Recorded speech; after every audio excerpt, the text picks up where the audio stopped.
As she walked past the florist, the millionaire's bride froze. It was the same face she saw in the photos of her mother, who vanished 20 years ago. Emily Spencer stood at the window of her penthouse apartment, gazing out at the Manhattan skyline as the morning sun cast a golden glow across the city. She sipped her chai latte, savoring the moment of calm before diving into another day of wedding preparations. In just 3 weeks, she would become Mrs. She would. Jack Remington, and everything had to be perfect. The engagement ring on her finger caught the sunlight, sending prisms dancing across the wall. 6 carats, custom designed by Harry Winston himself. A testament to the union of 2 of New York's most powerful families. As the only daughter of diplomat Richard Spencer, Emily had been raised in a world of privilege, but marrying into the Remington dynasty would elevate her status to an entirely different level. Her phone chimed with a message from Vanessa, her maid of honor and best friend since their days at Miss Porter's school. Floral appointment at 11. Don't be late this time. XOXO. Emily smiled. Vanessa knew her too well, always running a few minutes behind, much to her father's constant disapproval. Richard Spencer lived by his watch and expected everyone else to do the same. The doorman announced the arrival of her car as Emily slipped into her Louboutins and grabbed her Hermes bag. The elevator whisked her down to the lobby, where Thomas, her regular driver, waited with the door open. "Good morning, Miss Spencer. Beautiful day for choosing flowers, isn't it?" "Morning, Thomas. Let's hope these florists have something that meets Vanessa's impossibly high standards." The Blacktown car glided through Upper East Side traffic, passing familiar storefronts and restaurants, the backdrop of Emily's charmed life.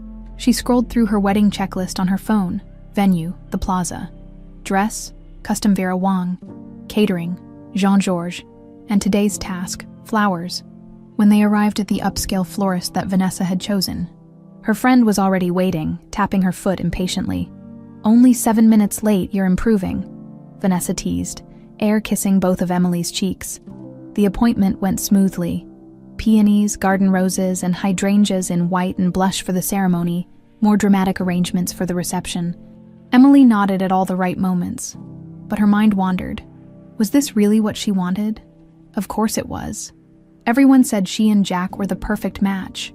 Both beautiful, wealthy, connected. Earth to Emily. Vanessa waved a hand in front of her face. "You disappeared on me. Cold feet already." "Don't be ridiculous," Emily replied with a practiced laugh. "Just thinking about the seating chart nightmare waiting for me at home." As they exited the florist, Vanessa checked her watch. "I've got a lunch meeting in 20. Rain check on our post-appointment cocktail." Emily nodded, secretly relieved. "I'll walk a bit before heading home, clear my head." After Vanessa departed in her Uber, Emily decided to take the scenic route through a part of the neighborhood she rarely visited. Without the pressure of Vanessa's perfectionism, she felt herself relax, enjoying the simple pleasure of anonymity among the bustling sidewalks. That's when she saw it. A small storefront with buckets of vibrant flowers spilling onto the sidewalk. "Bloom and stem," read the weathered sign. Unlike the sterile elegance of the high-end florist they'd just left, this place had character. Mismatched containers bursting with colorful blooms, the scent of fresh flowers mingling with the city air. Emily paused, drawn to a particularly stunning arrangement of red roses. On impulse, she stepped inside. The shop was small but charming, with wooden floors that creaked underfoot and shelves lined with eclectic vases and gardening tools. A woman in her 50s stood with her back turned, arranging sunflowers at a worn wooden counter. "Excuse me," Emily began. "Those red roses outside are beautiful." The woman froze at the sound of Emily's voice, her shoulders tensing visibly. Slowly, she turned around. Time seemed to stop. Emily felt the blood drain from her face as she stared into eyes she knew intimately. Eyes she'd seen in photographs treasured like relics. Eyes she saw in the mirror every morning. "Mom," the word escaped as barely a whisper. The woman's face, older, weathered, but unmistakably the same as in the photographs Emily had memorized, drained of color. For a moment, they both stood frozen, separated by nearly 20 years and a gulf of unanswered questions. Emily, not a question. The woman, Diane, clearly recognized her daughter instantly. Emily took a step forward, her legs unsteady. "You're alive, but Dad said, he told me you died when I was 7. Panic flashed across Diane's face. She glanced toward the door as if calculating an escape route. "You shouldn't be here. You need to leave." "Leave? I just found you after 20 years. Everyone told me you were dead." "It's complicated, Emily. Please." Diane's voice cracked with emotion and fear. "It's not safe. For either of us." Before Emily could respond, the bell above the door jingled. A tall man with dark hair and serious eyes entered, carrying a bucket of fresh lilies. He assessed the situation instantly, placing himself protectively near Diane. "Everything okay here, Diane?" His voice was soft but alert. "Owen, this is my daughter." Diane's voice trembled. Owen's eyes widened slightly, but he maintained his composure. "I see." He set down the flowers. "Perhaps this conversation should happen somewhere more private." "There shouldn't be a conversation at all," Diane said sharply. "Emily was just leaving." "No, I wasn't," Emily countered, finding her strength. "I'm not going anywhere until I get some answers. You disappeared. Dad said you'd died in an accident. I visited an empty grave for 20 years. Diane flinched at each word. "Richard told you I died." Her voice was hollow. "What was I supposed to think? You vanished without a trace." Diane exchanged a meaningful glance with Owen. "Emily, please. You don't understand what you're stirring up. Go back to your life. Forget you saw me today.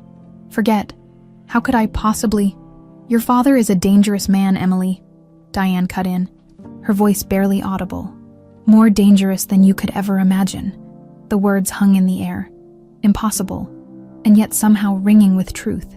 Emily felt the foundations of her perfectly constructed world begin to crack. "I'm getting married in 3 weeks," she said, the statement feeling suddenly hollow. Diane's eyes filled with tears. "To Jack Remington." It wasn't a question. Emily felt a chill run down her spine. "How did you know that?" "Because some things never change," Diane whispered. She reached for a business card and scribbled something on the back. "If you truly want answers, come to this address tonight. Alone. Tell no one. Especially not your father or Jack." Emily took the card, her hand trembling. "I deserve to know the truth." "Yes," her mother agreed, eyes filled with a lifetime of secrets. "You do, but the truth might cost you everything." As Emily stepped back onto the sunlit street, the elegant world she'd always known seemed suddenly like an elaborate stage set. Ready to collapse at the slightest touch, she slipped the card into her purse and hailed a taxi, her mind reeling with questions that threatened everything she'd ever believed about her life. Her mother was alive, and apparently, so were dangerous secrets. Emily sat frozen in the back of the taxi, her mother's business card burning a hole in her purse. The city blurred past her window, but she saw nothing, her mind replaying those few shocking moments in the flower shop over and over. "Miss, we're here," the driver said, breaking her trance. She'd given him her home address automatically, but now, as she stared up at her gleaming apartment building, it felt like a stranger's home, with mechanical movements. She paid the driver and stepped onto the sidewalk. "Good afternoon, Miss Spencer," the doorman greeted with his usual smile. "Beautiful day, isn't it?" Emily managed a weak nod as she crossed the marble lobby to the elevator, once inside her penthouse. She kicked off her heels and collapsed onto her sofa, finally pulling out the card that had been consuming her thoughts. "Bloom and Stem Florals," it read on the front. With the shop's address and phone number, she flipped it over to find an address hurriedly scrawled in faded blue ink. Not the flower shop, but somewhere in Brooklyn. Her phone buzzed. "Jack, dinner with the Vanderbilts tonight, don't forget. Car will pick you up at 7, wear the blue Dior. It matches my tie, love you." Emily stared at the message. So normal, so controlling. Had it always been this way and she'd never noticed? She texted back. "Not feeling well, might need to skip tonight." His response came immediately. "I'll send Dr. Winters over, this dinner is important." Another buzz. "My father will be there." Of course, Arthur Remington's presence made it non-negotiable. The patriarch of the Remington family rarely appeared at social functions these days, preferring to pull strings from behind the scenes. His approval of Emily had been the final blessing for their engagement. "I'll try my best," she responded, knowing she was going to Brooklyn tonight instead. Emily walked to her bedroom and paused at the framed photograph on her nightstand. Her 7th birthday, the last one with her mother. Diane's smile looked strained now that Emily studied it closely. Had she known even then that she would disappear? That she would choose to let her daughter believe she was dead? Unless she hadn't chosen that at all. "Your father is a dangerous man," her mother had said. The thought sent ice through her veins. Emily had always known her father was strict, demanding, and sometimes cold, but dangerous. Richard Spencer was a respected diplomat, a pillar of New York society, a man whose approval she'd spent her entire life trying to earn. Her phone rang. Speak of the devil. "Hello, Father." "Emily?" His clipped tone was as familiar as always. "Jack tells me you're unwell." "Just a headache," she lied, surprised by how easily the deception came. "The Vanderbilt dinner is crucial for the merger negotiations. Your absence would be inconvenient. Not I'm concerned about you or take care of yourself. Just inconvenient." "I understand," Emily said. "Good. I've taken the liberty of having Marta lay out appropriate attire. She'll be there at 5 to help you prepare." Before she could protest, he hung up. Emily checked the time. 3:30 p.m. She needed to move quickly. She changed into jeans and a simple blouse, clothes she rarely wore, and pulled her hair into a ponytail. After applying minimal makeup, she grabbed a nondescript coat from the back of her closet and her smallest handbag. The woman in the mirror looked nothing like the society princess who graced page 6. Emily slipped out through the service entrance, avoiding the main lobby where the doorman would certainly report her movements to her father or Jack. She'd never realized how monitored her life was until this moment when she needed privacy. The subway to Brooklyn felt like traveling to another planet. Emily had rarely used public transportation since high school. She clutched her bag against her chest, following the directions on her phone to the address her mother had written. It led her to a modest brownstone on a tree-lined street. Emily hesitated at the bottom of the steps, suddenly aware of how crazy this all was. She was supposed to be at home, preparing for a dinner with New York's elite.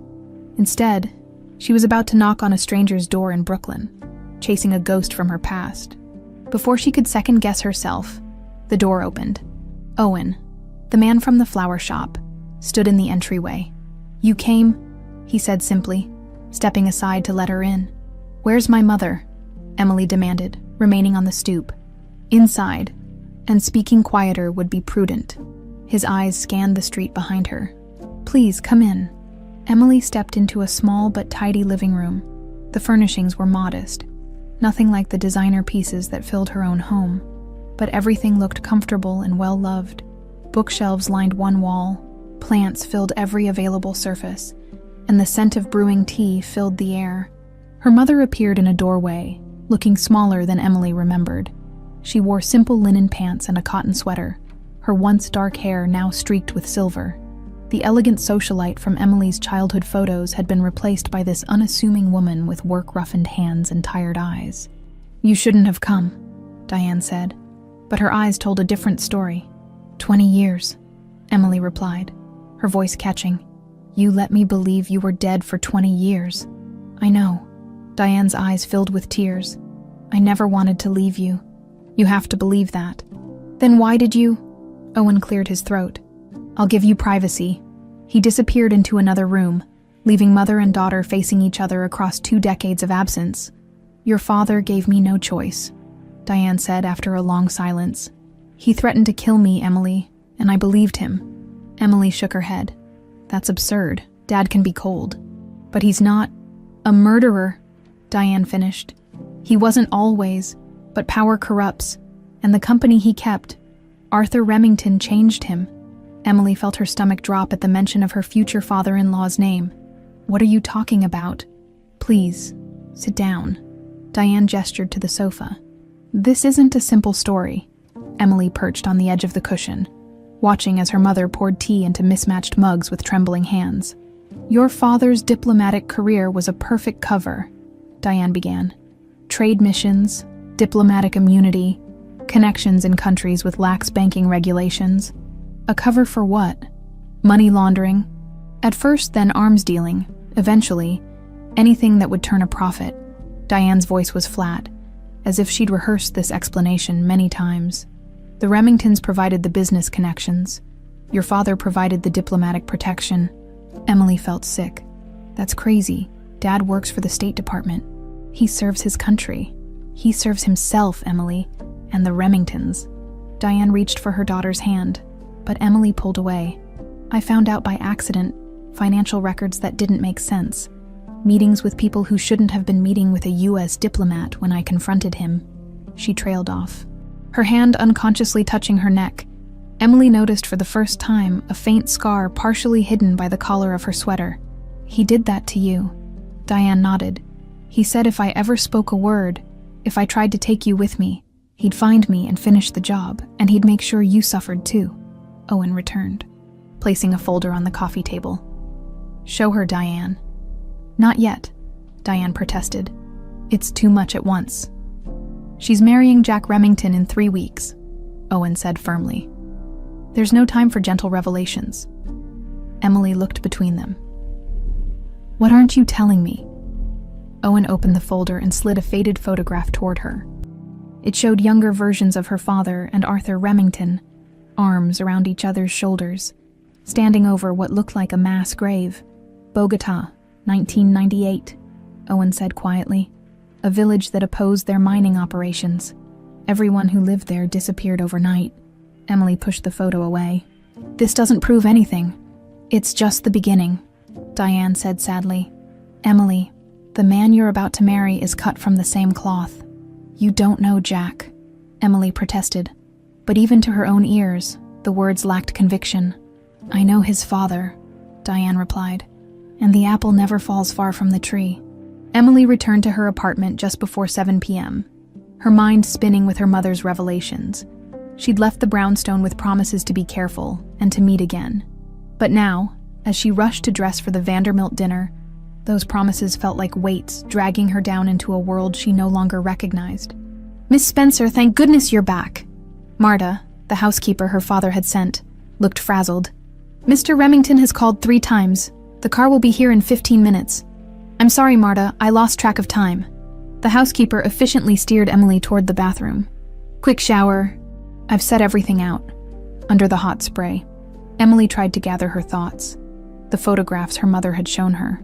Her father with Arthur Remington in places he had no diplomatic reason to visit, standing with known criminals, examining shipments of unmarked crates. None of it was definitive proof of criminal activity. But together, the images painted a disturbing picture. Your dress, miss. Marta held out the sapphire blue Dior that Jack had requested. Emily slipped into it mechanically as Marta zipped the back. Beautiful as always. Beauty won't matter much in a family built on blood money, Emily thought, but forced a smile. Thank you, Marta. The car arrived precisely on time. Emily descended in the elevator, her mind formulating a plan. If what her mother said was true, there might be evidence in her father's study, the one room in his mansion that was always kept locked. Good evening, Miss Spencer. The driver greeted her. Mr. Remington is looking forward to seeing you. I'm sure he is, Emily murmured, sliding into the back seat. The Vanderbilt's 5th Avenue penthouse was ablaze with lights when she arrived. Jack was waiting in the lobby, handsome in his tailored suit, his smile tightening when he saw her. You're late, he said, kissing her cheek. Are you feeling better? Much, thank you. The lies were becoming easier. My father is already here. He specifically asked about you. Emily suppressed a shudder. Arthur Remington had always made her uneasy, even before her mother's accusations. There was something cold in his eyes that no amount of charming smiles could disguise. The dinner proceeded like countless others in her social circle. Fine wine, gourmet food, conversation carefully curated to display wealth without vulgarity. Emily played her part flawlessly, years of social training taking over while her mind worked on her next move. Emily, dear, Arthur Remington addressed her directly during dessert. Jack tells me you visited a quaint little flower shop today, slumming it before the wedding. Emily nearly choked on her souffle. How did he know? Had she been followed? I was in the neighborhood, she said carefully. They had some lovely arrangements. Indeed, Arthur's smile didn't reach his eyes. Small businesses have such character, not always reliable for important events, though. The warning was clear. Emily felt Jack's hand tighten on her knee under the table. Of course, she agreed. We've already contracted with Bergman's for the wedding. Arthur nodded, seemingly satisfied, but Emily noticed him exchange a glance with her father across the table. Richard Spencer's expression remained impassive, but something in his eyes sent a chill down her spine. The evening dragged on interminably.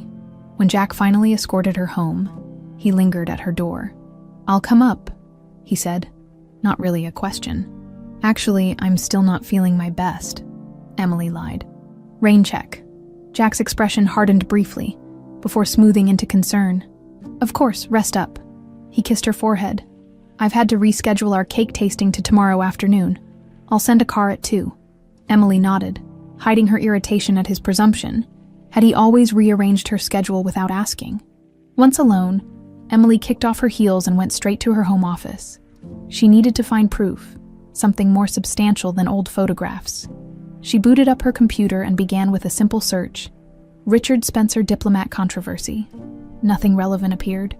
Next, she tried Remington Global Investment scandals. Only puff pieces and press releases. Of course, men like her father and Arthur Remington would ensure nothing incriminating appeared in public records. Emily rubbed her tired eyes. There had to be something. She tried to remember anything unusual from her childhood. Strange visitors, hushed conversations, unexplained trips, the safe in her father's home office. Behind the Monet, she'd caught glimpses of it a few times when he thought she wasn't watching. It must contain something important. Emily checked her watch. Nearly 1 a.m. Her father would be home from the dinner by now, but likely in bed. She grabbed her keys and phone, then hesitated. What if this was all a wild goose chase based on the delusions of a woman who'd abandoned her daughter 20 years ago? But the scar on her mother's neck hadn't been a delusion, nor had the fear in her eyes. 20 minutes later, Emily let herself into her father's mansion using her emergency key. The house was dark and silent as she crept toward his study, grateful for the plush carpets that muffled her footsteps. The study door was locked, as expected.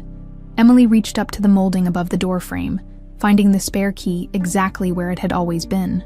Some habits never changed, even for supposedly dangerous men. Inside, the room smelled of leather, aged whiskey, and her father's cologne. Emily went directly to the Monet, carefully lifting it to reveal the wall safe behind. Now for the combination. She tried his birthday. Error, her birthday. Error, the day her mother supposedly died. Error. Emily bit her lip. 3 failed attempts might trigger some sort of alarm. She needed to think. What would her father, a man obsessed with diplomacy and appearances, use as a code, on a hunch? She tried the date he received his first major diplomatic appointment. The safe clicked open. Inside were stacks of documents, a passport that wasn't in her father's name, and a USB drive. Emily quickly photographed as many documents as she could with her phone, then copied the USB drive contents to her phone, using an adapter she'd brought just in case. She was about to close the safe when a small velvet pouch caught her eye. Inside was her mother's wedding ring, the one her father had claimed was lost with her body. Emily pocketed it as final confirmation of her father's lies. As she carefully replaced the painting, a floorboard creaked in the hallway. Emily froze. "Looking for something, daughter." Her father stood in the doorway, perfectly composed in his monogrammed robe, a snifter of brandy in his hand. His voice was calm, but his eyes were ice. "Dad, I couldn't sleep and I thought maybe some of Mom's old things might be in here," she improvised. "Gee." Richard Spencer studied her face. "At 2 a.m. in my locked study? How resourceful of you to find the key." Emily forced a laugh. "You always kept it in the same place. Remember when I was 12 and snuck in to get my birthday present early?" A flicker of genuine warmth passed over his features. "You were always too clever for your own good." He moved into the room, setting his brandy on the desk. "Did you find what you were looking for?" "Not really," Emily lied, intensely aware of her phone burning in her pocket, filled with incriminating evidence. "Just feeling nostalgic before the wedding, I guess." Her father nodded slowly. "Wedding jitters are normal, but the Remington alliance is advantageous for everyone. Alliance, not marriage, as if she were a medieval princess being traded to secure a treaty." "Of course," she said. "I should get home. Big day tomorrow with the cake tasting." Richard walked her to the front door. "Emily," he said as she stepped outside, "family loyalty is paramount. I trust you remember that." The threat beneath the platitude was unmistakable. "Always, Dad," she promised. The lie bit her on her tongue. As her taxi pulled away, Emily finally allowed herself to tremble. She'd gotten what she came for, but at what cost? Her father knew something was wrong. The careful facade she'd maintained was cracking. She needed to see the evidence she'd collected, to know for certain whether her mother's accusations were true, and she needed someone trustworthy to help her understand what she'd found. She pulled out her phone and texted the number Owen had given her. "Need to talk. First thing tomorrow. I have proof."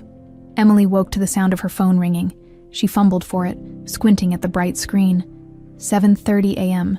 "Owen, I got your text," he said without preamble. "Meet me at the coffee shop on Bedford and North 7th in an hour. Come alone and make sure you're not followed." "I'm not in a spy movie," Emily muttered, still half asleep. "No, you're in something much more dangerous," Owen replied. "These men don't play games, Emily." 1 hour. He hung up.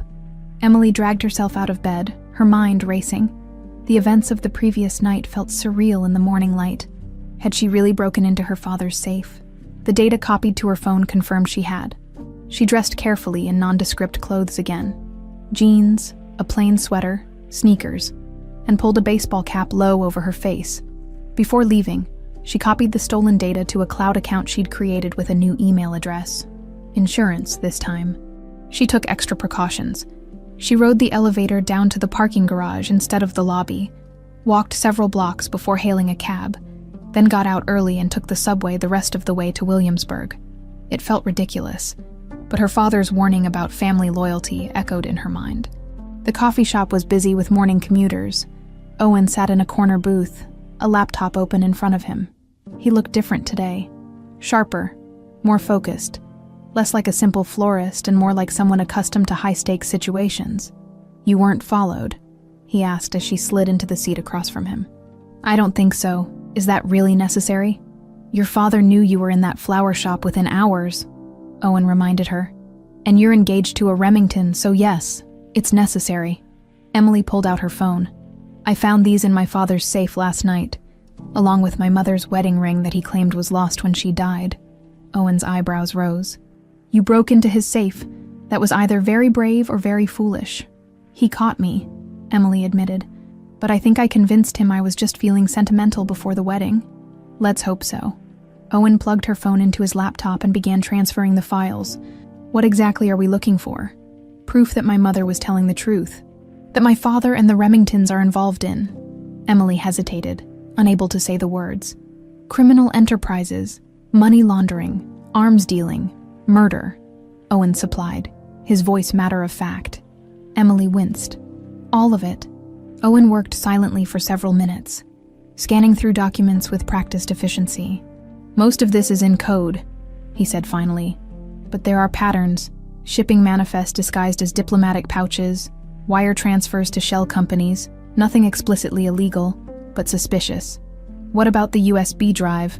Encrypted, it'll take time to crack." Emily's shoulders slumped. "So we have nothing concrete." "I didn't say that." Owen turned the laptop toward her. "Look at these dates and locations. They match perfectly with unexplained disappearances and violent incidents in these regions. Your father was present for all of them, officially on diplomatic missions." Emily stared at the screen, trying to process what she was seeing. Her father, the man who'd taught her to ride a bike, who still sent her flowers on her birthday, connected to mass disappearances and violence. "I need more," she said finally. "This is all circumstantial." Owen sighed. "Your mother mentioned a letter, something she found before she fled. She never showed me a letter, because we don't have it," he admitted. "She mentioned it when we first met years ago, but she had to leave it behind when she escaped. Said it was too dangerous to take with her." Emily frowned. "Then it could still be in our old house. Dad sold it after Mom died. But maybe it's long gone," Owen said. "But your mother said she hid it inside something your father would never throw away." Emily's mind raced through possibilities. What would her father keep, even after his wife supposedly died? Not her clothes or jewelry. Those had disappeared, not her books or personal items. Then it hit her. Her music box, the antique one her grandmother gave her. Dad kept it on his bedroom shelf. I saw it just last week when I was there for dinner. Owen looked skeptical. Why would he keep that? It's valuable 19th century mother-of-pearl inlay and... Emily hesitated. He plays it sometimes, late at night when he thinks no one is listening. I caught him once when I was a teenager. A flash of something. Surprise. Respect. Crossed Owen's face. Then that's where we look next. I can't go back there so soon. He already suspects something. I'll go, Owen offered. Emily shook her head. Security systems, staff, guard dogs. You wouldn't get past the gate. Then what do you suggest? Emily thought for a moment. The annual charity gala for the Children's Hospital is tomorrow night. Dad never misses it. He's on the board. The house will be empty except for the housekeeper, and she always watches her shows in the kitchen until 10. And how do you plan to get in? I still have keys and I know the security codes, Emily said.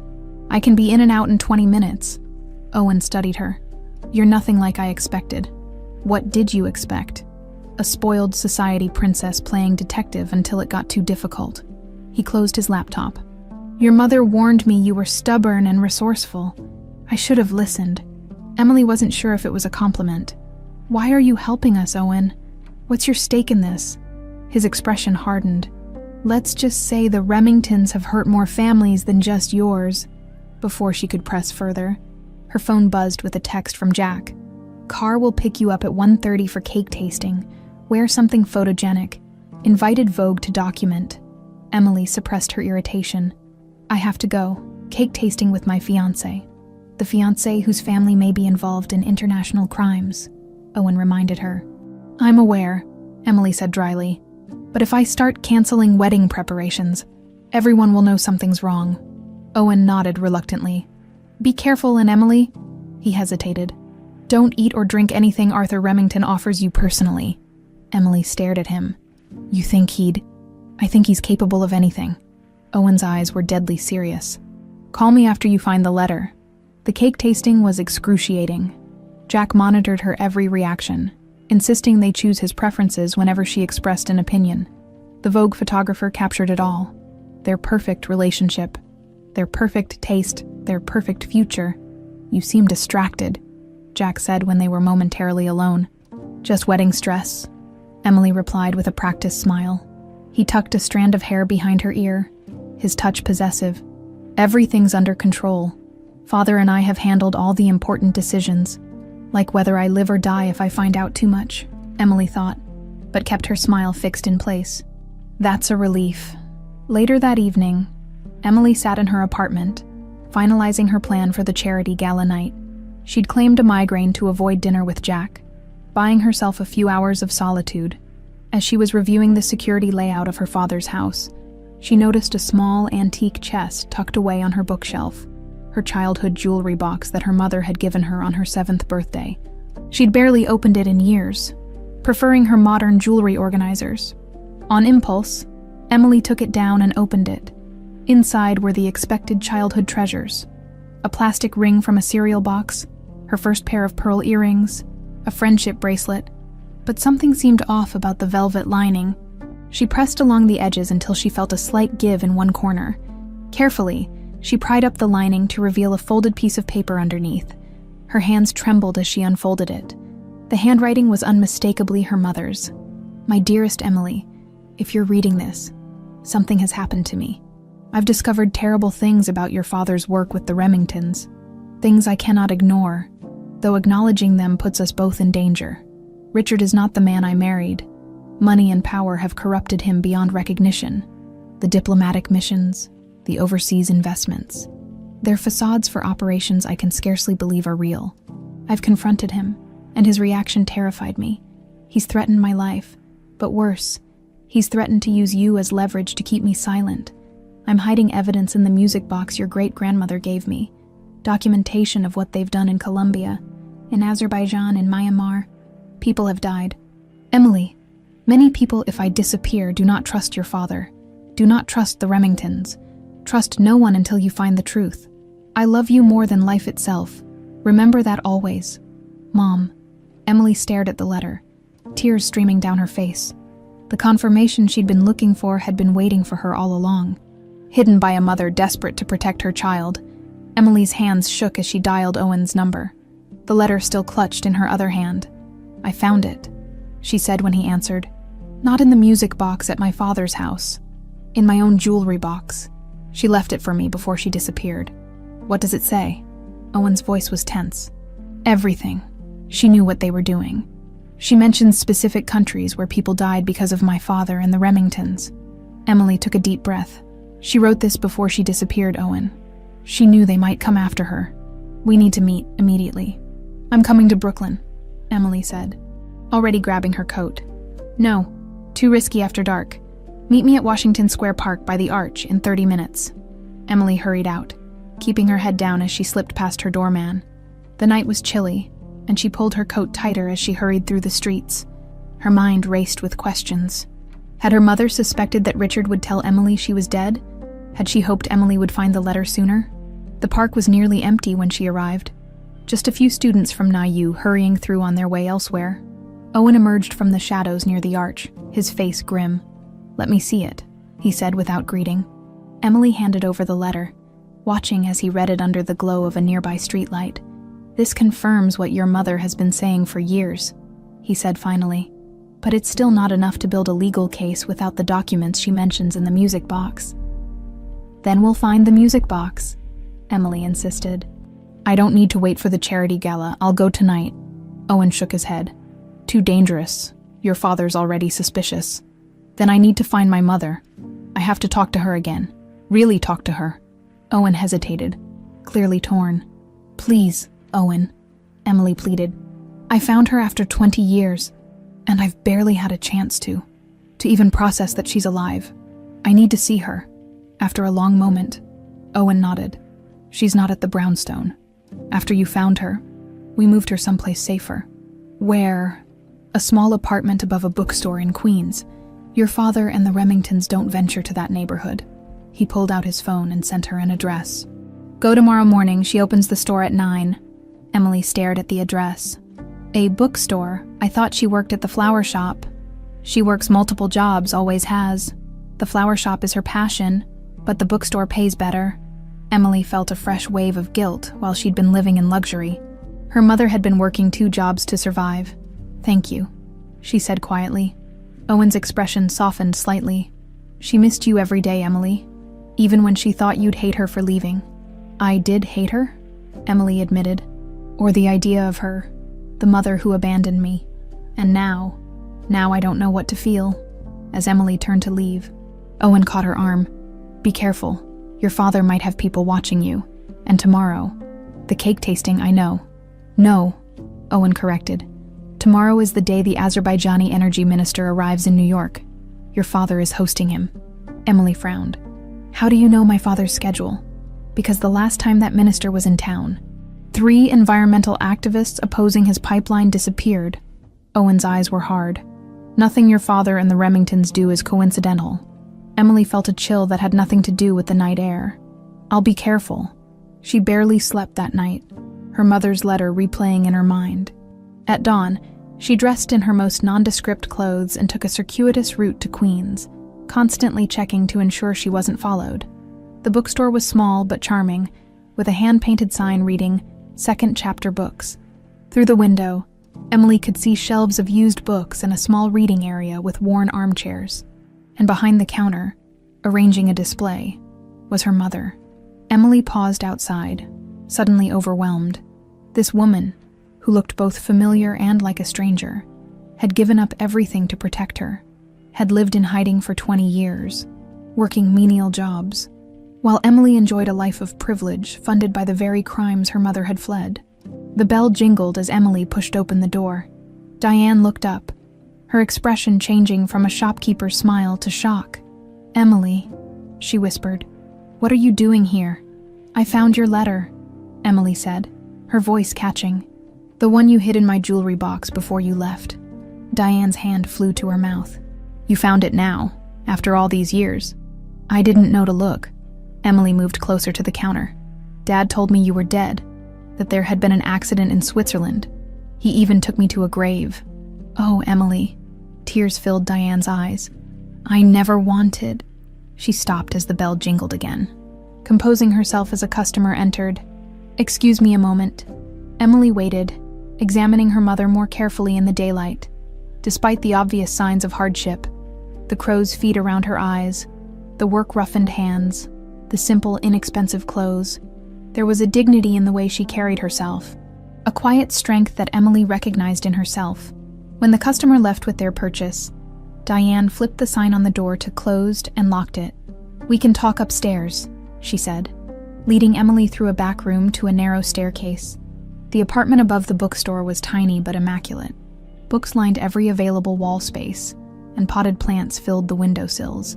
It reminded Emily of Owen's place, modest but welcoming in a way her sterile luxury apartment never had been. "It's not much," Diane said, clearly self-conscious.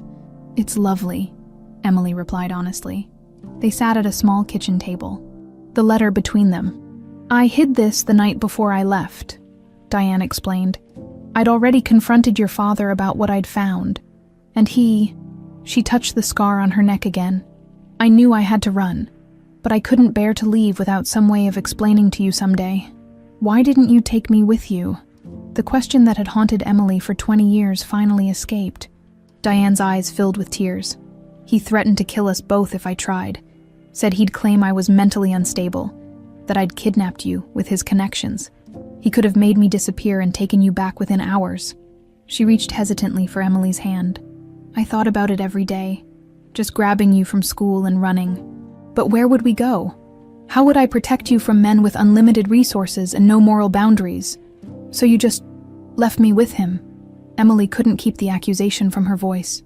"I left you with round-the-clock nannies and household staff," Diane corrected gently. "Your father was hardly ever home. And I thought," she swallowed hard, "I thought if I disappeared, he'd have no reason to hurt you.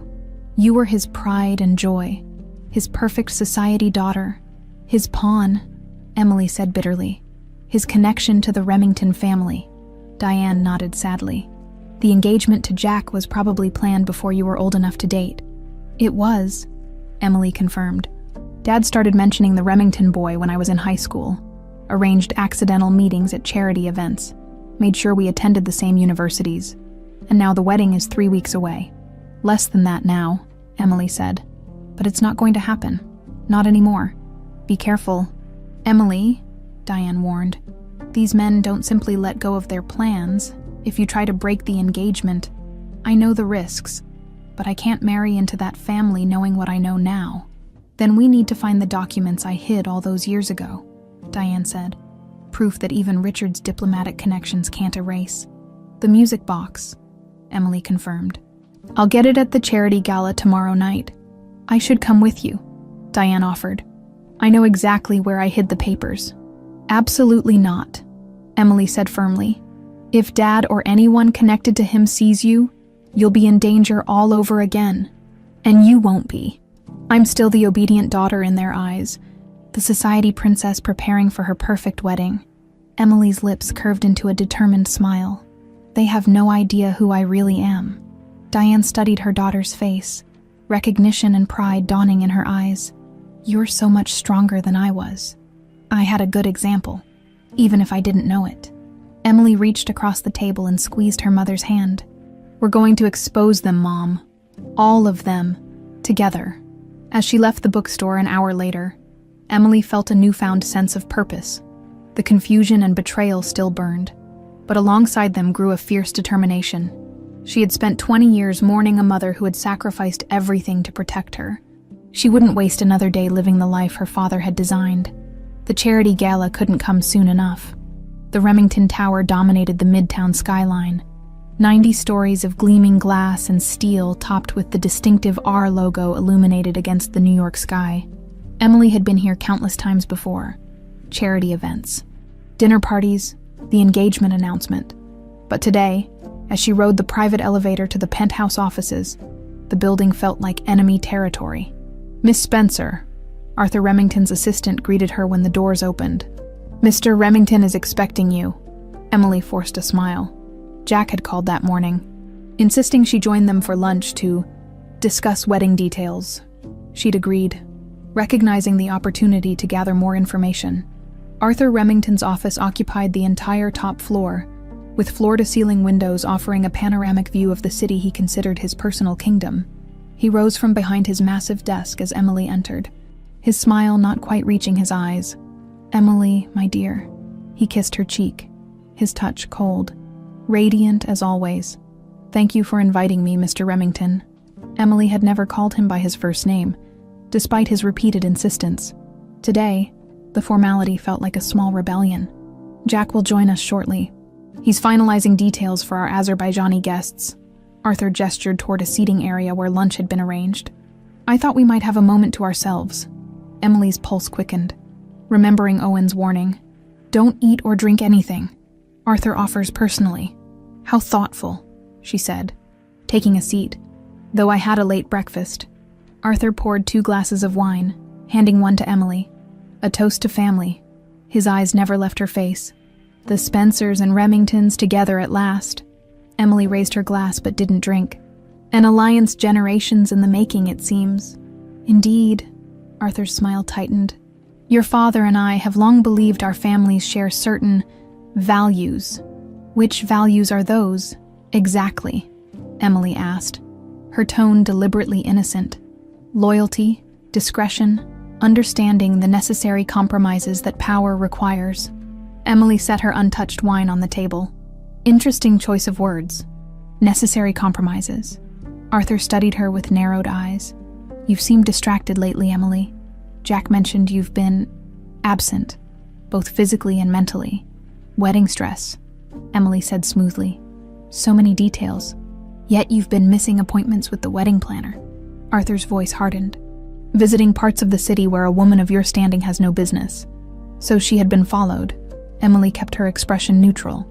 "I wasn't aware my movements were being monitored. Family looks after family, my dear. Your safety is paramount, especially in these uncertain times." Arthur leaned forward. "Your father mentioned you've been asking questions about your mother recently." Emily's heart raced, but she maintained her composure. "Natural, isn't it, to think of her before my wedding day? Some ghosts are best left undisturbed." Arthur's gaze was penetrating. "Your mother made choices that removed her from your life. Choices that hurt your father deeply. Did she?" Emily countered. "Or was that narrative more convenient than the truth? A flash of something. Anger, alarm, crossed Arthur's face, quickly replaced by practiced concern. "My dear, these conspiracy theories are unbecoming. Your mother's death was a tragedy." "But who said anything about conspiracy theories?" Emily interrupted. "And I don't recall mentioning her death." The tension in the room was palpable as they stared at each other, the pretense of casual conversation abandoned. "There you are." Jack's voice broke the standoff as he strode into the office. "Sorry I'm late." Emily rose to greet him, grateful for the interruption. Jack kissed her mechanically before assessing the atmosphere. "Everything okay here?" "Perfectly fine," Arthur said smoothly. "I was just telling Emily how important family loyalty is in these difficult times." "Dad's been giving you the loyalty speech," Jack laughed, but his eyes were watchful. "Don't let him intimidate you, babe. He gives everyone the same talk." Emily forced a smile. "It's good advice. Knowing who you can trust is crucial." Lunch proceeded with superficial conversation about wedding details. Emily picked at her food, inventing excuses not to eat much, while carefully steering the conversation toward business matters. "The Azerbaijani energy minister's visit seems significant," she ventured. "Dad mentioned negotiations have been tense." Jack and Arthur exchanged a glance. "Nothing we can't handle," Jack said dismissively. "Just standard pipeline negotiations." "Hardly standard if environmental activists are disappearing," Emily murmured, immediately regretting the slip. The silence was deafening. "What an odd thing to say," Arthur finally remarked, his tone light but his eyes glacial. "Where would you hear such nonsense?" Emily backpedaled quickly. "Oh, just something I read online. You know how dramatic those environmental blogs can be." "Indeed." Arthur's smile was reptilian. "The internet is full of misinformation." When lunch finally ended, Jack walked Emily to the elevator, his hand gripping her elbow too tightly. "What the hell was that?" he hissed once they were alone. "Activists disappearing? Are you trying to embarrass me?" Emily pulled away from his grasp. "It was just something I read. Jack, I didn't realize it was such a sensitive topic." "Everything about my family's business is sensitive," he snapped. Do you think we built this empire by having our affairs discussed over lunch? No, Emily said coldly. I imagine you built it through other means entirely. Jack grabbed her arm again, his fingers digging into her flesh. What's that supposed to mean? Nothing. Emily extracted herself again. I'm tired and stressed. The wedding will proceed exactly as planned, Jack said, his voice suddenly calm again. You'll be a beautiful bride, and afterward you'll be a proper Remington wife.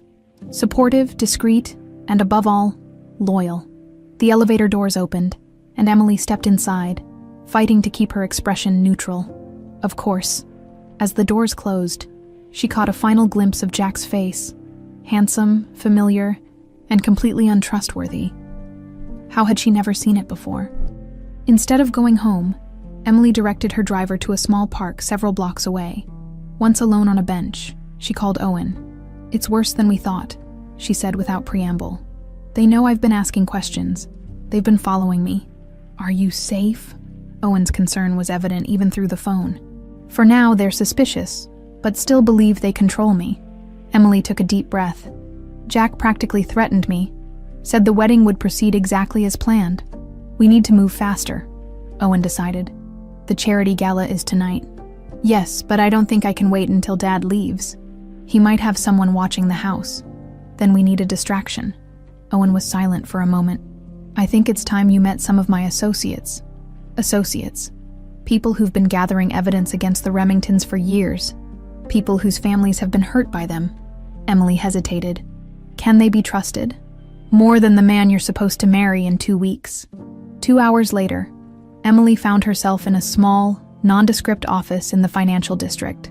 The sign on the door read, Meridian Research Associates. But inside, the atmosphere was more war room than business office. Owen introduced her to 3 people. Rebecca, a former prosecutor with steel gray hair and sharp eyes. Miguel, a soft-spoken man whose family had lost land to a Remington mining operation. And Amir, a cybersecurity expert whose sister had disappeared after investigating Remington Global's overseas practices. Welcome to the resistance, Rebecca said dryly. We've been trying to build a case against the Remingtons for 5 years. Without success, Emily asked. They're careful, Amir explained. They work through layers of shell companies, exploit diplomatic immunity, bribe officials. Your father's connections have been invaluable to them, and we've never had anyone on the inside, Miguel added. Until now. Emily looked around at their hopeful faces. I'm not sure how much help I can be. More than you know, Owen said, placing a laptop in front of her. This is everything we've gathered.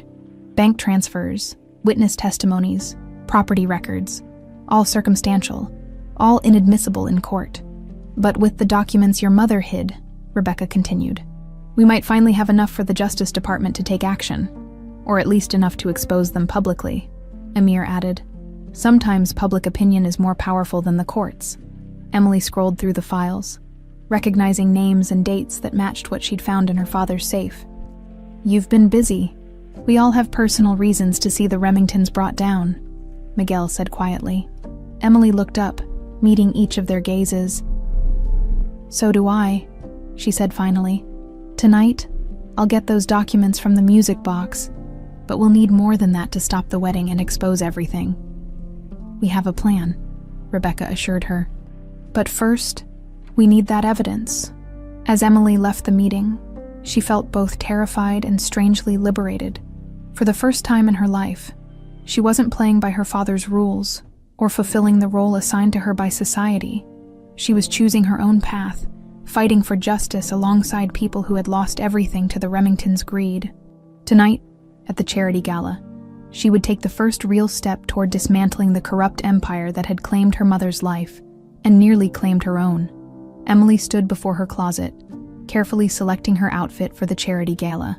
The annual Children's Hospital benefit was one of the social season's highlights.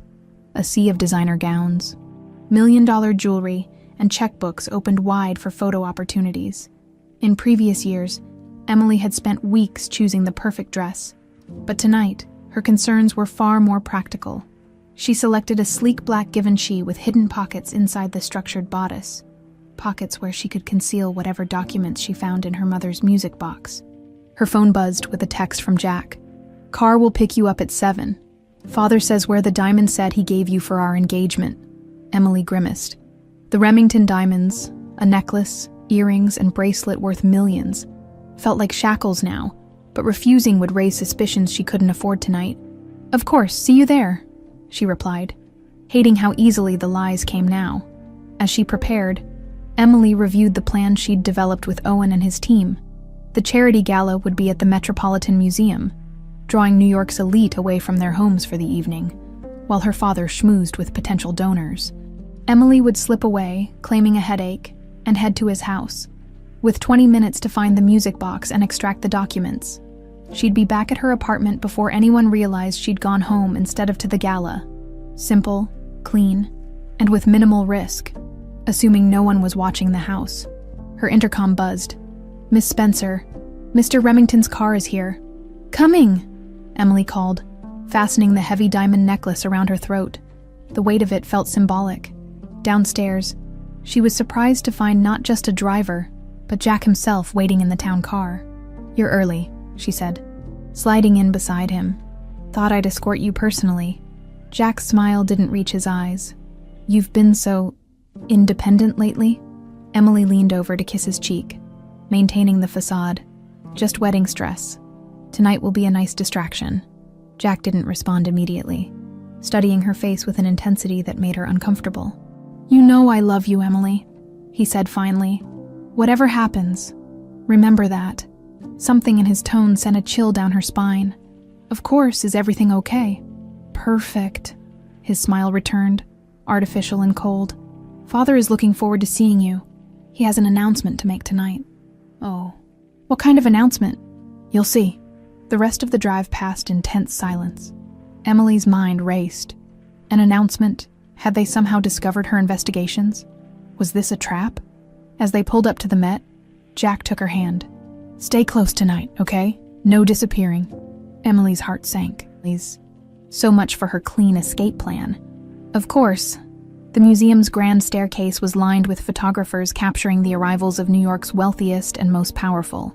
Emily slipped into her public persona, smiling and posing with Jack like the perfect couple everyone believed them to be. Inside, the Great Hall had been transformed with elaborate floral arrangements and crystal chandeliers.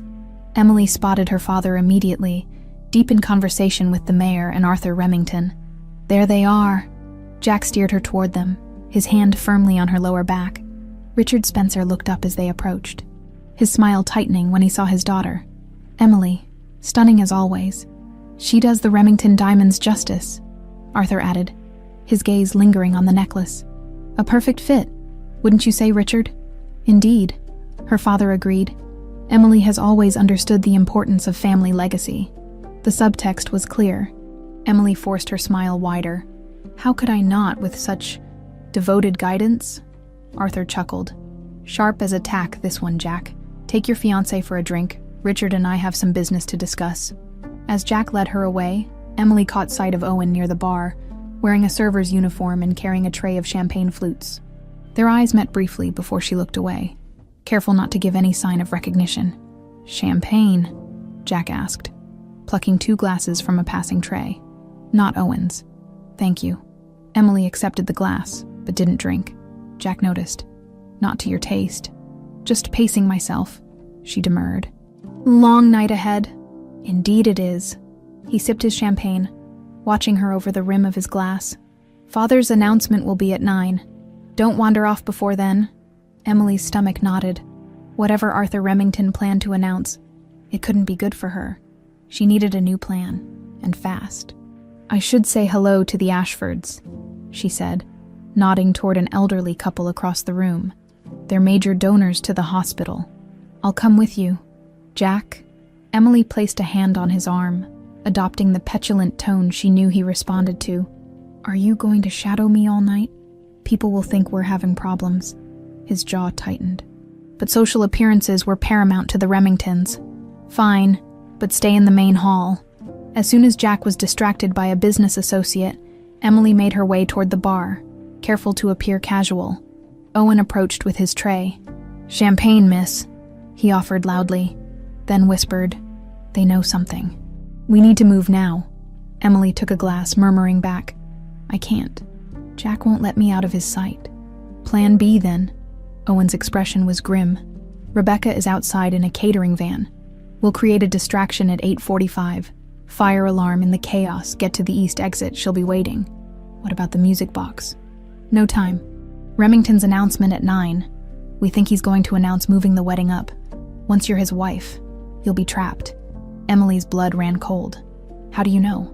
The minister who married Jack's sister flew in this morning. Justice of the peace filings. They're planning something tonight.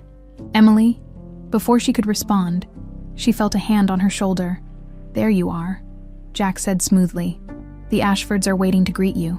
Emily nodded to Owen. Thank you for the champagne. As Jack guided her away, she finally took a sip from her glass, her mind racing. If what Owen said was true, she had less than an hour before Arthur Remington tried to force her into marriage tonight, under the guise of a romantic surprise. For the next 40 minutes, Emily played her part flawlessly, greeting donors, laughing at appropriate moments, staying within Jack's sight at 8:40. She excused herself. Powder room, she explained. I want to freshen up before your father's announcement. Jack hesitated. Don't be long. In the ladies' room, Emily checked her appearance one last time in the mirror. The woman who stared back looked perfectly composed, not at all like someone about to blow up her entire life. She touched the diamonds at her throat, thinking of all they represented. Wealth built on suffering, a dynasty maintained through corruption, a legacy of power at any cost. With steady hands, she removed the necklace, earrings, and bracelet, placing them in her clutch. She wouldn't be taking the Remingtons' blood diamonds with her. At precisely 8:45, the fire alarm blared. Emily joined the crowd moving toward the exits, gradually shifting her path toward the east side of the building. She could see Jack searching for her, Arthur's face darkening with anger as he scanned the crowd. She slipped through the east doors into the cool night air. Immediately spotting the catering van with its back doors open, Rebecca waved her over. Quickly, she urged, helping Emily into the van as the van pulled away from the curb. Emily caught a glimpse of her father emerging from the museum, his face a mask of fury as he spotted her. Their eyes met for one brief moment, his filled with rage, hers with defiance. Then the van turned a corner, and Richard Spencer disappeared from view. You okay? Rebecca asked, passing Emily a set of casual clothes. Change quickly. We need to ditch this van in 10 minutes. Where are we going? Somewhere safe. Owen will meet us there. Emily changed in silence. Her mind processing what had just happened. She had publicly defied her father and the Remingtons, abandoned her wedding, and chosen sides with people working to destroy her family's legacy. There was no going back now. What about the documents in the music box? She asked finally. We have another way in, Rebecca said. Less risky than you going back. How? Your father's housekeeper, Marta. Rebecca's eyes gleamed. Her son was one of the environmental activists who disappeared in Azerbaijan last year. She's been waiting for a chance to help us. Emily felt a surge of hope. So we still have a chance to get the evidence. Better than that, Rebecca replied, passing her a burner phone. Check your texts. Emily looked down at the phone to find a message from an unknown number with a photo attached. It showed the inside of her mother's ornate music box, its false bottom removed to reveal a packet of documents. The message read, Package secured. Meeting at safe house. For the first time in days, Emily felt a genuine smile spread across her face.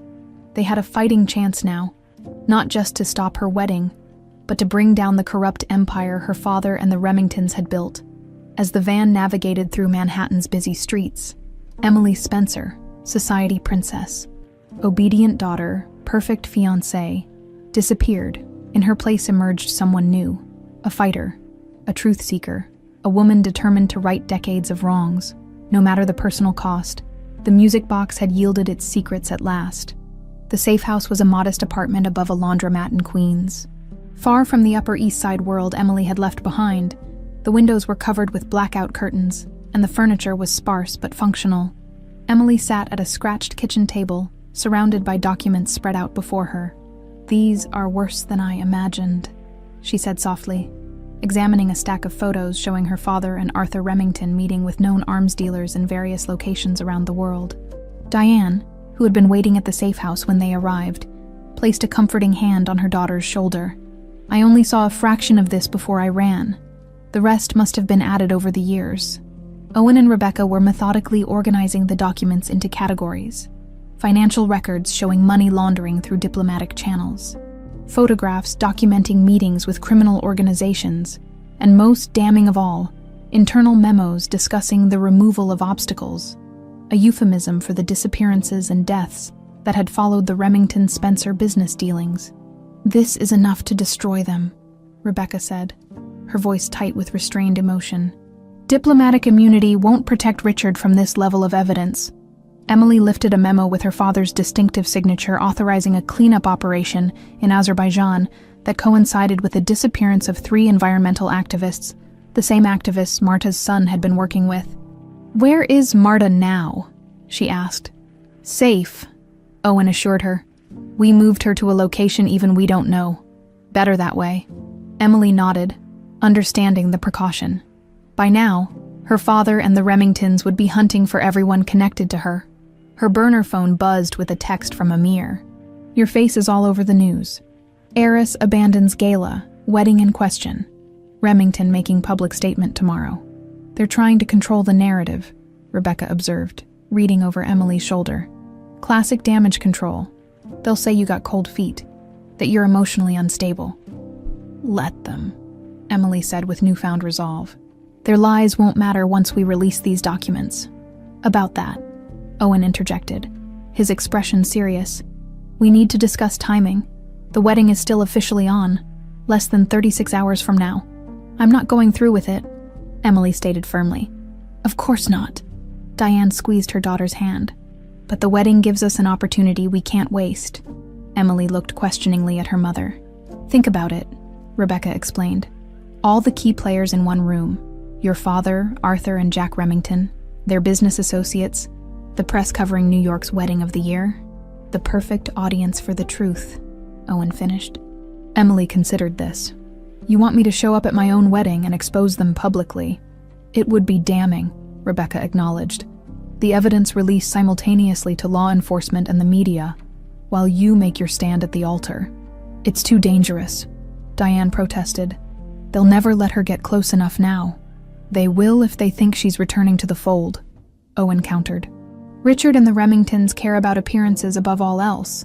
If Emily contacts them, claims she panicked, had a brief breakdown, but is ready to go through with the wedding, they'll believe it because they want to," Emily realized.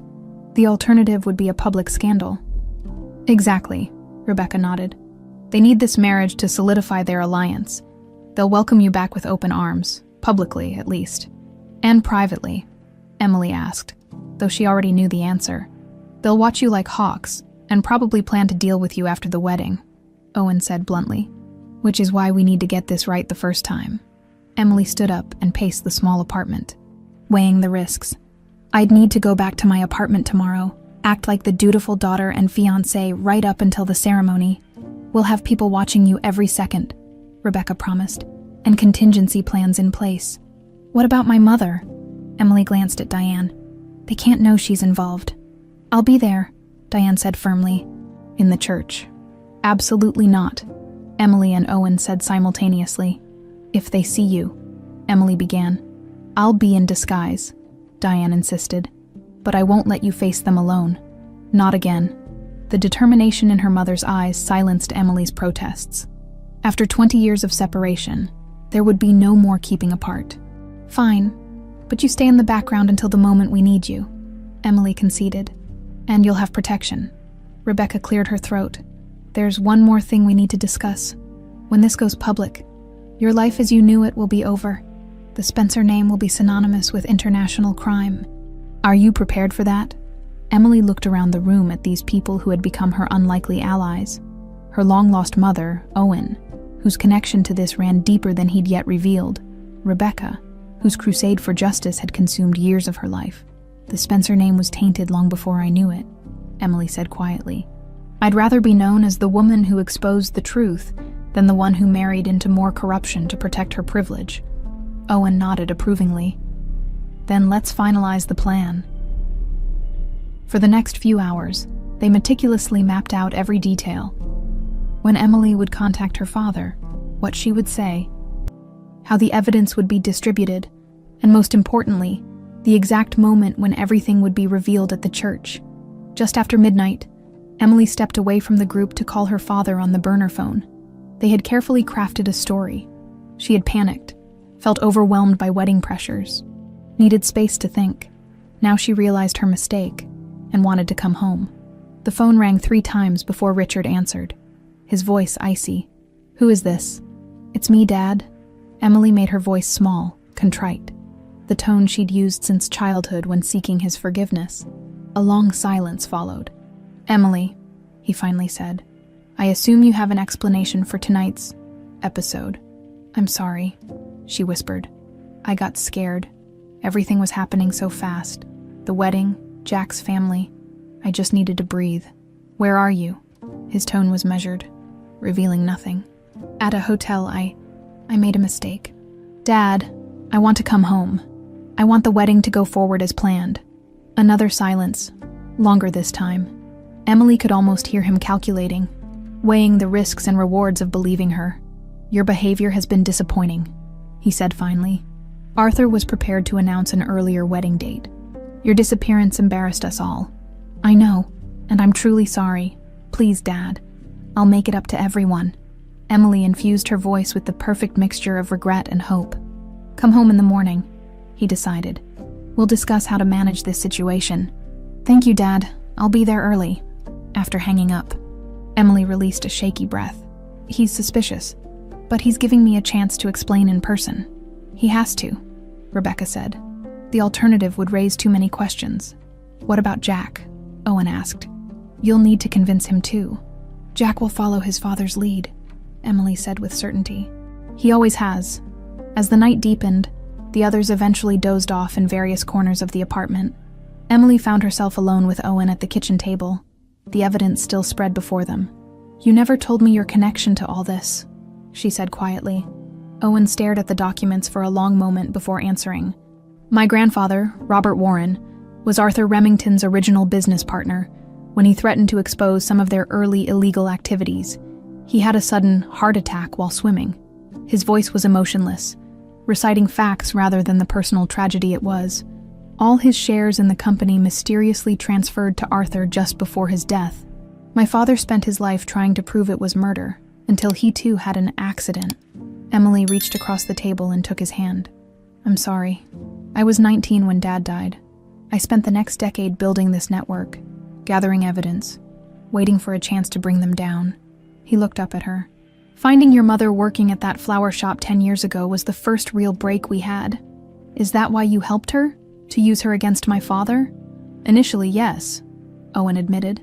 "But then I got to know her. Diane is remarkable. She rebuilt her life from nothing, lived in constant fear, yet never lost her compassion or her hope of seeing you again someday." Emily glanced toward her sleeping mother, curled up on the worn sofa. "She is remarkable," she agreed softly. "Tomorrow will be dangerous," Owen warned, changing the subject. "Richard and the Remingtons are cornered animals now, the most dangerous kind." "I know," Emily said, "but for 20 years they've stolen my mother from me, built their empire on suffering, and raised me to be complicit in their crimes. Tomorrow it ends, whatever the cost."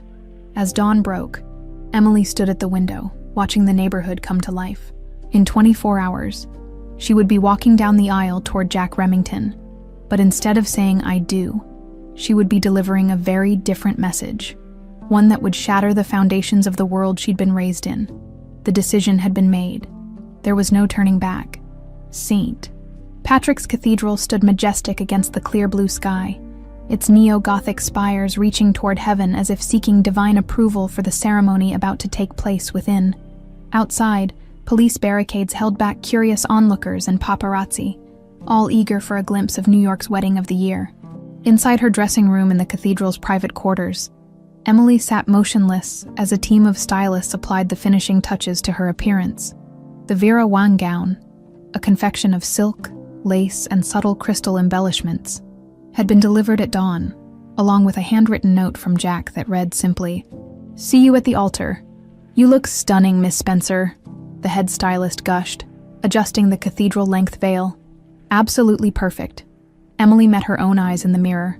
The woman staring back looked like a stranger, flawlessly made up, adorned with Spencer family heirlooms. Her father had pointedly not returned the Remington diamonds. The picture of a society bride. Only the determined set of her jaw betrayed the truth that simmered beneath the surface. A soft knock at the door announced her father's arrival. Richard Spencer entered, resplendent in his morning suit, his silver hair perfectly coiffed, his smile practiced and public-ready. "Everyone out," he commanded the styling team. "I need a moment with my daughter." Once they were alone, his smile vanished. "I trust you've recovered from your episode," he said coldly. "Completely," Emily assured him, her voice steady. "Pre-wedding jitters, that's all." Richard studied her face. Arthur was not pleased. It took considerable persuasion to convince him the wedding should proceed as planned. "I'm sorry, Dad." Emily lowered her eyes in practiced contrition. "I won't disappoint you again." "See that you don't." He paced the small room. "The Remington alliance is crucial, especially now our Azerbaijan venture faces complications, more disappearing activists." The words slipped out before Emily could stop them. Richard froze, his eyes narrowing. "What did you say?" "Nothing." Emily backpedaled quickly. "Just something I read online." Her father approached, stopping inches from her. "Who have you been talking to, Emily?" "No one, Dad, I swear." "Your little vanishing act," he continued, his voice dangerously soft, "coincided with some concerning security breaches at my home. Items missing, files accessed." Emily's heart raced, but she maintained her composure. "I don't know anything about that." For a long moment, Richard studied her face, his expression unreadable. Finally, he stepped back. "The ceremony begins in 20 minutes, regardless of whatever foolish notions you may have entertained recently. You will walk down that aisle, say your vows, and become Mrs. Jack Remington. The consequences of any other outcome would be severe." The threat hung in the air between them. "I understand," Emily said quietly, with a curt nod. Richard turned to leave. At the door, he paused. "That music box of your mother's?" he said without turning around. "It disappeared from my bedroom. You wouldn't know anything about that, would you?" Emily's breath caught. "Why would I? You've always kept it locked away." "Indeed." Richard's hand tightened on the doorknob. "A shame. I was rather fond of it." After he left, Emily released a shaky breath. He knew, or at least strongly suspected. But it was too late to change the plan now. Everything was in motion. Her phone buzzed with a text from Owen, all in position. Press briefing packets distributed to major outlets, timed for release during ceremony. Rebecca has FBI contact standing by. Emily tucked the phone away just as Vanessa bustled in, resplendent in her maid of honor gown. "There's my runaway bride," she exclaimed, embracing Emily. "God, you had everyone in a tizzy." Arthur Remington looked like he was going to burst a blood vessel. Emily forced a laugh. "Just needed to clear my head." "Well, you picked a dramatic way to do it," Vanessa said, adjusting Emily's veil. "I've never seen your father so angry. But all's well that ends well, right? You're about to become Mrs. Jack Remington and live happily ever after. If only you knew," Emily thought. "The guests are all seated," Vanessa continued, oblivious to Emily's inner turmoil. "Everyone who's anyone in New York is out there. Oh, and there are some serious security guys checking everyone," Jack's father insisted. "Apparently," Emily nodded. "This was expected. Have you seen anyone? Unusual? Anyone who doesn't belong?" Vanessa frowned. "No. Why would—" She stopped, understanding dawning. "Oh my God. You're still worried about that homeless woman who looked like your mom." We talked about this. It was just a random resemblance." Emily had confided a sanitized version of her flower shop encounter to Vanessa, claiming a homeless woman had triggered memories of her mother. The lie had been necessary to explain her distracted behavior. "You're right," Emily agreed quickly. "Just wedding day paranoia." A cathedral assistant appeared at the door. 5 minutes, Miss Spencer." Vanessa gave Emily's hand a final squeeze. "See you out there."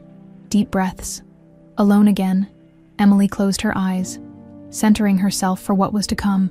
Her mother was somewhere in that cathedral, disguised but present, Owen and his team were in position. The evidence was ready for release. All that remained was for her to walk down that aisle and face the men who had stolen 20 years of her life. The wedding march began, its solemn notes echoing through the cathedral's vast space. Emily took her place at the entrance, where her father waited to escort her. "Ready?" Richard asked, offering his arm. "I've never been more ready for anything in my life," Emily replied, the truth of her words hidden beneath their conventional meaning. As they began their slow procession down the aisle, Emily absorbed every detail, the hundreds of guests rising to their feet, the elaborate floral arrangements perfuming the air, Jack waiting at the altar, handsome and composed in his bespoke tuxedo, Arthur Remington in the front row, his calculating eyes fixed on her. Emily searched the crowd, finally spotting an elderly woman with gray hair and glasses several rows back, her mother, nearly unrecognizable in her disguise. Nearby sat Owen, equally transformed in a suit and tie, his expression neutral but his eyes alert. At the altar, Richard placed Emily's hand in Jack's, the symbolic transfer of possession from father to husband. Jack's fingers were cold around hers. "You look beautiful," he whispered, for the benefit of those watching. "So do you," Emily replied mechanically. The ceremony proceeded with practiced precision. The bishop's words about sacred unions and lifelong commitments echoed hollowly as Emily waited for her moment. It would come just after the vows, but before the final pronouncement, the traditional, "Speak now or forever hold your peace," Jack recited his vows flawlessly, promising to love, honor, and cherish Emily until death parted them. Then it was her turn. Emily took a deep breath, her gaze meeting Jack's. "Before I say my vows," she began, her voice clear and carrying through the cathedral, "there's something I need to address." A ripple of confusion passed through the congregation. Jack's grip on her hands tightened painfully. "Emily," he hissed, "what are you doing?" She gently but firmly extracted her hands from his. "Something I should have done long ago." Emily turned to face the assembled guests, many of whom were now murmuring in confusion. In the front row, Arthur Remington's face had darkened with fury. Her father took a step toward her, but she moved away, positioning herself at the center of the altar steps. "Many of you have known me my entire life," she began. "You've watched me grow up, attend the right schools, move in the right circles. You think you know my family, the respected diplomat Richard Spencer and his tragic past, losing his wife when I was just a child." The murmuring intensified. Emily caught sight of her mother, who had removed her wig and glasses, standing now at the side aisle. "But it was all a lie," Emily continued, her voice gaining strength. "My mother didn't die in an accident. She was forced to flee for her life after discovering the criminal enterprises my father was involved in with the Remington family." Gasps echoed through the cathedral. Journalists who had been quietly documenting the society wedding suddenly became alert, sensing a bigger story. "Emily, that's enough," Richard growled, moving toward her. "No, Dad, it's not nearly enough," Emily countered. "For 20 years, I believed the lies you told me. For 20 years, my mother lived in hiding, afraid for her life because of what she knew about your business with the Remingtons." Arthur Remington stood abruptly. "This is preposterous. The girl is clearly unwell." "Am I?" Emily challenged. "Then explain these." On cue, Owen stood and held up a stack of documents, the evidence from the music box, financial records, photographs, internal memos. Emily's voice rang through the cathedral, all documenting 2 decades of money laundering, arms dealing, and worse, orchestrated by my father and the Remington family. Using diplomatic channels to avoid scrutiny, the cathedral erupted in chaos. Security personnel moved toward Owen, but he was already passing copies of the documents to journalists. "Stop this immediately," Richard shouted, but his authority was crumbling before the unfolding scandal. Jack grabbed Emily's arm. "Do you have any idea what you've done?" he snarled. "Exactly what I intended," Emily replied, pulling free. "I'm ending this cycle of corruption and lies."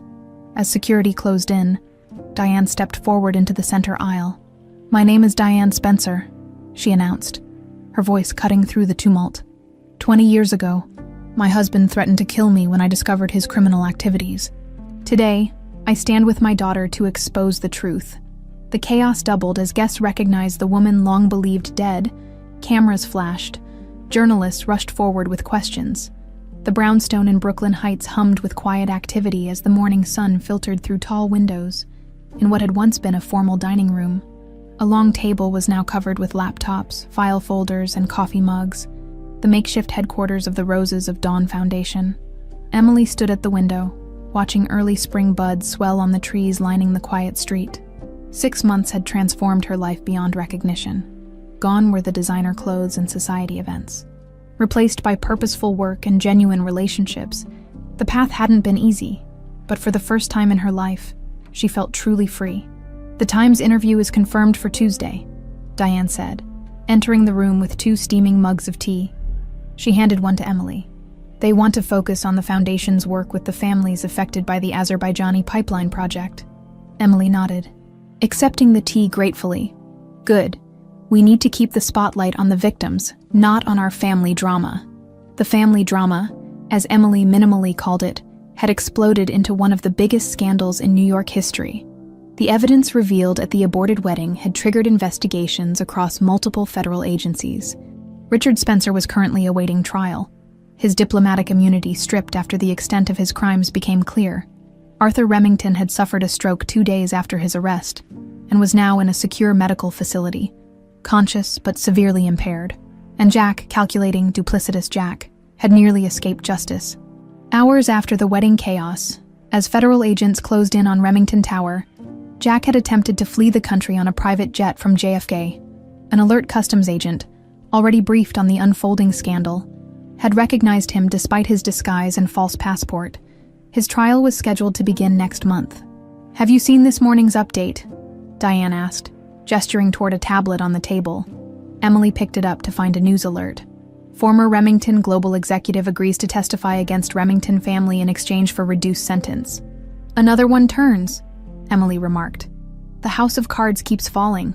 "As it should," Diane said, her voice soft but firm.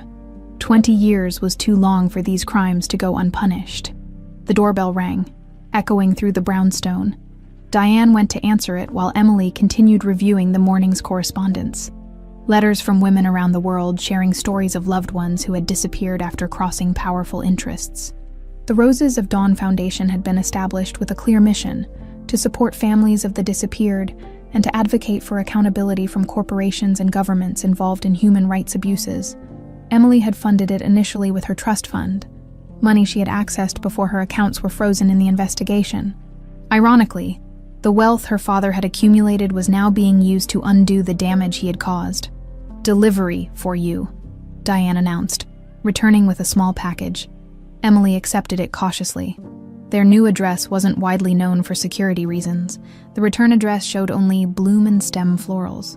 "It's from Owen," she said, a smile tugging at her lips. Inside the package was a small, exquisitely crafted silver brooch in the shape of a rose, its petals just beginning to open. A note accompanied it. "Thought you might want a break from saving the world. Coffee at 2. Oh, Emily pinned the rose to her sweater, her fingers lingering on the delicate craftsmanship. Her relationship with Owen had evolved slowly over the past months, from reluctant allies to friends, to something not yet defined but full of promise. He understood her in ways no one else could, having walked a similar path of disillusionment and redemption. "He's good for you," Diane observed with a mother's intuition. "Grounded, genuine, the opposite of everything I was raised to value," Emily agreed with a wry smile. "The opposite of everything Richard trained you to accept," Diane corrected gently. "But not the opposite of who you truly are. You always had a good heart, Emily. Even as a child, your father couldn't corrupt that." Emily hugged her mother, still marveling at the simple joy of being able to do so after 20 years of absence. Their relationship had required healing. There had been difficult conversations, tears, and gradual rebuilding of trust. But the foundation of love had remained intact, preserved like the letter Diane had hidden all those years ago. "The legal team's here," called Rebecca from the front hall. Since the wedding day revelations, she had become the Foundation's legal director, bringing her prosecutorial experience to bear against corporate criminals. The morning passed in a blur of meetings, strategy sessions for upcoming congressional testimony, reviews of new cases, planning for a documentary that would tell the stories of families affected by the Remington Spencer operations. By early afternoon, Emily was ready for a break. "I'm meeting Owen for coffee," she told Diane, grabbing her coat. "Back in a couple hours." The neighborhood cafe was just 2 blocks away, a cozy spot that had become their regular meeting place. Owen was already there when she arrived, 2 cups of coffee on the table before him. "The rose is beautiful," Emily said by way of greeting, touching the brooch. "Your work." "My grandfather taught me silversmithing before he died," Owen replied. "It helps me think." They fell into easy conversation, deliberately avoiding foundation business for a while. These moments of normalcy had become precious to Emily. Simple human connection without the weight of their shared mission. "I've been thinking," Owen said finally, his tone shifting to something more serious. "The foundation's growing. You're making real impact. But there's something missing." Emily raised an eyebrow. "What's that?" "Joy," he said simply. "Purpose is essential, but so is happiness." "I am happy," Emily protested. "Happier than I've ever been. Content, maybe. Fulfilled by the work." "Definitely," Owen leaned forward. "But when was the last time you did something just for the pleasure of it?" Emily opened her mouth to respond, then closed it again. He was right.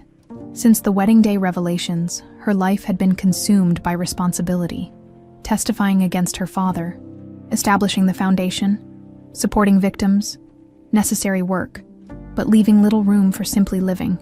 "What did you have in mind?" she asked finally. Owen reached into his pocket and withdrew a small velvet pouch. "I was thinking we could start with this." Emily's breath caught as he emptied the pouch into his palm. It wasn't a ring, as she had momentarily feared. Their relationship wasn't there yet, but a small silver key. "What does it open?" "A cottage on the Maine coast," Owen explained. "It belonged to my grandmother. Nothing fancy, but there's a garden that needs attention and a porch that faces the sunrise." He placed the key in her hand.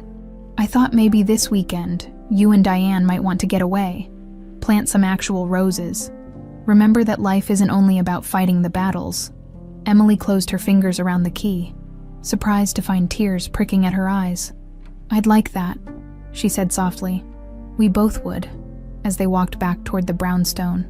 Emily found herself noticing things she had been too busy to see. The cherry trees preparing to bloom, children playing in the small neighborhood park, an elderly couple walking hand in hand. The world wasn't only darkness and corruption. There was beauty and goodness worth fighting for, worth living for. At the foundation's doorstep, Owen hesitated. "There's something else I've been meaning to tell you." Emily looked at him inquiringly. "I'm officially Owen Warren now," he said. "I reclaimed my grandfather's name last week. The courts finally recognized his estate was stolen by the Remingtons." "Owen Warren," Emily repeated. Testing the name, it suited him. Strong, straightforward, honest. "I like it. Better than being John Smith for the past decade," he said, with a small smile. "Hiding isn't living. You taught me that." Before she could respond, Owen leaned forward and kissed her gently. It was their first kiss. Tentative, questioning, full of possibility. "See you Friday for the Maine trip?" he asked as he pulled away. Emily nodded, a genuine smile spreading across her face. "I'll bring the rose bushes." As Owen walked away, Emily turned toward the brownstone with its Roses of Dawn Foundation plaque beside the door. Inside, her mother and their growing team continued the work of justice and healing. Ahead lay challenges, certainly. The trials, the testimonies, the long process of holding powerful people accountable. But for the first time, Emily could envision a future beyond the struggle. A cottage garden, silver roses, dawn spent in peace rather than planning the next battle.